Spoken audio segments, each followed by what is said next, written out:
I have here in my hand a book that says, it's a book on Chanukah called Yemei Shmona Chanukah, Chamish Meis Tirutzim L'Kushis Habeis Yosef. 500 answers to one question. There are 500 answers to a question of the author of the Shulchan Aruch, known as the Bet Yosef, Rabbi Yosef Karo. What's his question? His question is simple. We all know the miracle of Chanukah, that there was enough oil for one day, lasted for 8. So how many days of a miracle were there? 7. So the question he asks is, why is Chanukah 8 days when the miracle was 7 days? And for that question, there are 500 answers, all put together in this one volume, 500 answers. One answer, that's all we really need. The one answer, one of the most famous answers, is that the very finding of a pure jug of oil, that in itself was a miracle. You see, the Greeks came into the temple and they defiled the oil. They came in contact and touched it. And because of that, we weren't able to use it. They found a jug that had a seal of the high priest, which said that this jug was not touched by the Greeks and therefore was able to be used. There was enough oil. Could have been oil for many, many days, but it was defiled oil. And what we needed was pure oil. And the finding of the jug of pure oil was the miracle. And that's why we celebrate 8 days of Chanukah. What does that tell us? What does it teach us? What was the problem with the Greeks defiling the oil? Oil represents wisdom. The Greeks defiling the oil, that represents the idea that our wisdom, our way of looking at the world, our way of looking at life, our perspective is tainted with a non-Jewish approach, with in that case, the Greek perspective on life, which, by the way, is where most of the Western society's viewpoints on logic and so on comes from, and not the purely Jewish perspective. Finding the one jug of oil meant finding the purity of the Jewish way of seeing things in this world. This is a challenge that isn't only relevant then, it's a challenge for today. How impacted and affected are we by the prevailing winds and perspectives of the societies we live in? And how pure are our thoughts in a Jewish perspective, from a Jewish standpoint? We're bombarded through media, now social media, all kinds of ways for new ideas and new ways of thinking and new ways of seeing the world and people around it.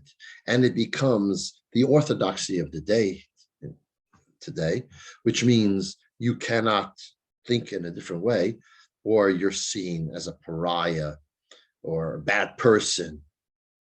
You have to take on the woke perspective sometimes, and otherwise you're canceled out possibly. That is the danger of our times as well, just like it was then at the times of Chanukah, when the issue wasn't just the Greeks, it was mostly the Hellenist Jews who wanted to encourage all Jews to take on the perspective of the Hellenist Greeks. And finding the pure jug of oil demonstrated that there is still the Yiddish neshama, the Jewish soul, that is absolutely pristine and pure. And that is reflected in the Chanukah lights. There's something powerful and potent about these lights. They have an eternity associated with them. They represent the lights in the Beis Hamikdash, but the lights in the Beis Hamikdash went out 1900 plus years ago, almost 2000 years ago, with the destruction of the Second Temple. The Chanukah lights never went out. Jews have been lighting Chanukah candles since Chanukah every year, regardless of the circumstance and situation. So the Chanukah lights actually are a reflection of the purity that's in the soul of the Jew. A colleague of mine sent a message the other day. He got a call. Hello, Rabbi.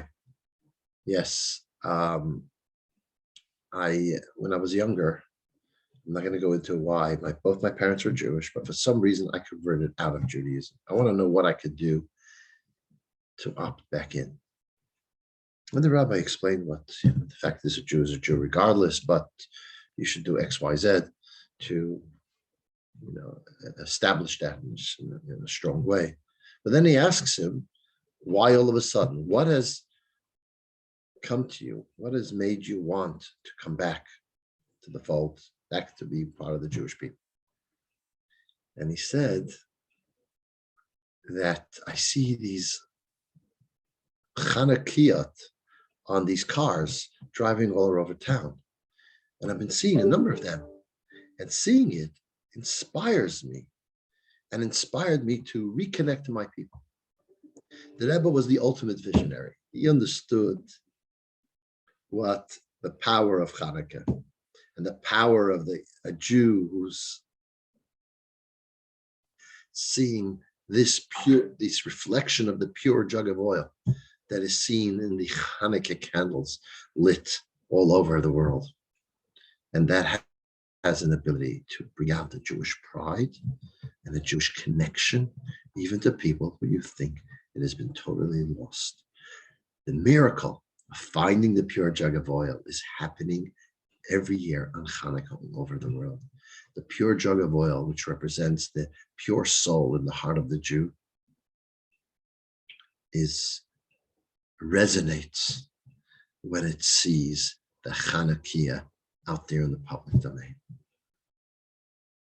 And therefore, it's so important for us to encourage it. We are so grateful that we had 2,200 people with Chanukah on the green.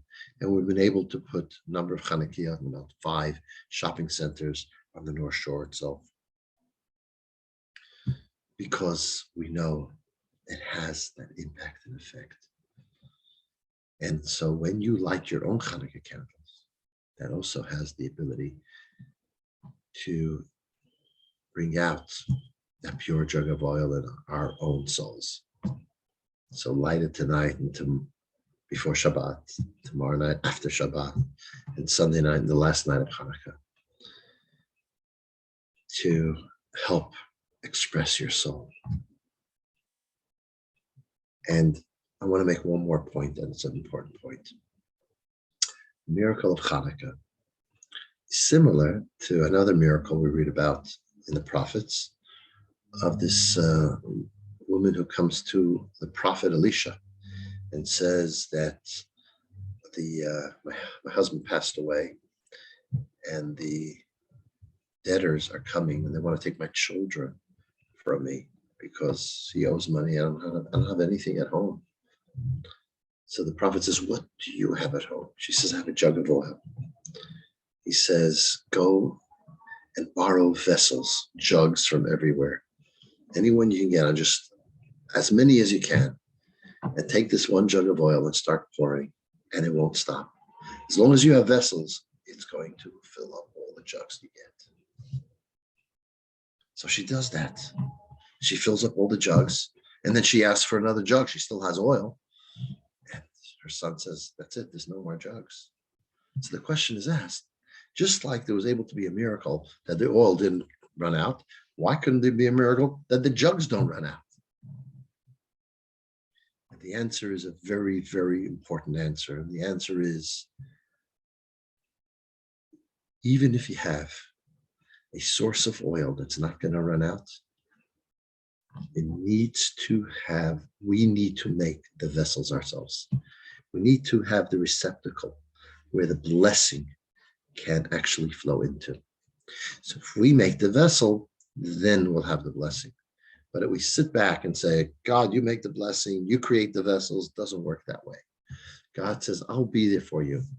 I'll make the one jug of oil last for 8 days, and one that was only enough for one day, lasts for 8 days. But you need to also put in your part. You have to find that one jug. You have to look for it. You have to know it's there. You have to put in the effort yourself. And once you do, I'll be there to fill it for you. That's what we must do. We have to take the first step. And when we do, Hashem will be there to fill the blessings for us. Happy Chanukah.